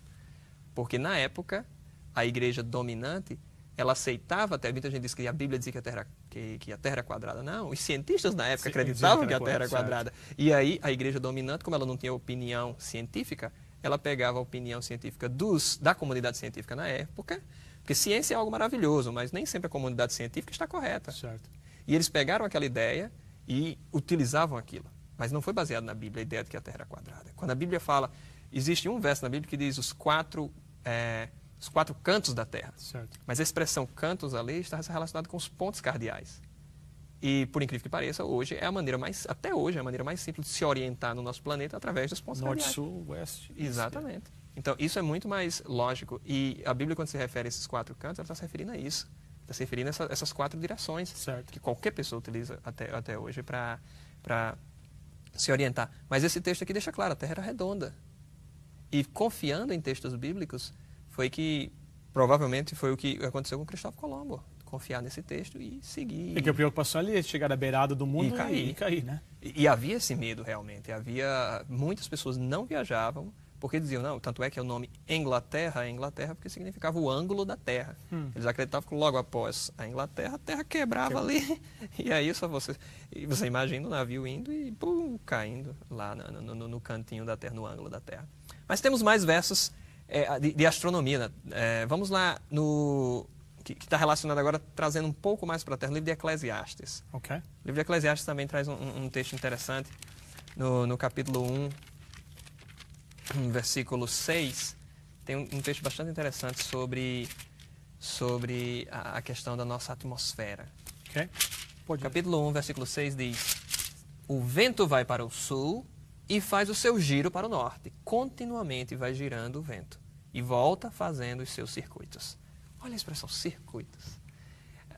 Hoje nós sabemos que nós temos aquela circulação da atmosfera em que os ventos vão saindo de um lado, passando para outro, que até os furacões se repetem. Por que todos os anos nós temos os mesmos furacões atingindo, por exemplo? Aquele ciclo continua. Exatamente. Né? Esse movimento, né, de massas gasosas, né, em que nós temos o ar ou o vento indo em determinadas direções e aí ele volta e faz... E tudo isso estava descrito aqui na Bíblia. Agora imagine uma pessoa lá no Oriente Médio, há 2.600 anos atrás, ou 3.500 anos atrás, conseguir dizer isso. Conseguir, sem nenhum conhecimento científico, simplesmente fazer aqui uma declaração, olha, o vento vai, depois ele vai voltar, e ele tem um circuito dele. Só por Deus mesmo. Só poderia ser algo trazido ou desenvolvido na mente maravilhosa de Deus. Deus, claro que Deus ele deixou muita coisa em aberto dentro da Bíblia para que eu e você pudéssemos pesquisar, certo? Deus é aquele que ele nos incentiva. Eu mencionei isso anteriormente. Deus é o melhor de todos os professores, porque ele é aquele professor que faz com que o aluno se empolgue e vá atrás de descobrir. E quando você descobre, é muito mais bonito. Lógico. Então, isso em vários aspectos da Bíblia, desde a ciência da criação até a ciência da salvação e depois da transformação, de uma nova vida quando Jesus voltar. Né? E agora imagine que eu espero por esse dia, quando Jesus voltar, nós podermos visitar outros planetas, né? Conhecer outros planetas, viajarmos através do universo, que é uma coisa incrível. Existe, além dessa circulação do ar, né, que é uma demonstração clara de que Deus ele tem o domínio sobre isso. Existe um outro verso que eu queria trazer para você, está no livro de Jó, que, como eu falei, o livro de Jó é uma verdadeira aula de física. Esse texto é bastante interessante, o livro de Jó, capítulo 28. No capítulo 28 de Jó tem um texto bastante interessante. Eu não sei como é que está na tua versão, mas eu gostaria que você lesse aí o capítulo 28, verso 25. 28 e 25. Quando ele determinou a força do vento e estabeleceu a medida exata para as águas. Ótimo. A expressão força, nesse caso aí, é a mesma traduzida para peso. Esse texto estava declarando que o vento tem peso, o ar tem peso. E você sabe quando é que os cientistas descobriram que o ar tinha peso? Não. 300 anos atrás. Então, até 300 anos atrás, ninguém imaginava que um balão com ar era mais pesado do que um balão vazio. E a Bíblia já dizia que o ar, ele tem peso. Ele tem a sua... ou seja, que ele tem uma certa força aqui. E esse texto é interessante para nós. Esse texto é super... Ele nos dá a confiança de que Deus está no controle de tudo, ou que Ele nos deixou descrito aqui, olha, eu estou deixando esses versos para vocês não esquecerem. Eu sou o Deus que criou todas as coisas. Eu entendo de ciência, eu entendo de física, eu entendo de astronomia, porque Ele disse que foi Ele que criou. Exatamente. Então, nós não podemos ter dúvidas sobre isso. Todas essas provas que o doutor nos mostrou hoje, impressionante. Eu espero que isso seja um incentivo para os nossos telespectadores estudarem a palavra de Deus. Que para mim a maior prova que esta palavra de Deus, embora todas as coisas impressionantes que o Senhor me mostrou, é o poder que esse livro tem para transformar a vida de alguém. Claro, é muito mais convincente a transformação de uma vida, né? E Deus dá suficiente para nós vermos que Ele é que está. Deus, Bill, na minha opinião, Deus ele tem pena, por assim dizer, da nossa pouca fé. E ele nos dá certas indicações. Olha, não vacile na sua fé, tá certo? Lembre-se disso. No passado eu já falei. Há um verso que diz assim: olha para o passado e você não vai temer o que o futuro traz. Exatamente. Doutor Revelino, muito obrigado outra vez. Vamos terminar esse programa com uma oração. Querido Deus, nós te agradecemos por tanto que o Senhor faz por nós. Senhor, a sua misericórdia, coloca essas evidências na tua sagrada palavra para nos mostrar que tu és um Deus criador, um Deus que se importa com os teus filhos aqui na terra. Eu peço por cada telespectador nesta hora que eles possam te aceitar como Deus, que eles possam te abraçar e adorar e te reconhecer como Criador da terra, em nome e por amor de Jesus. Amém.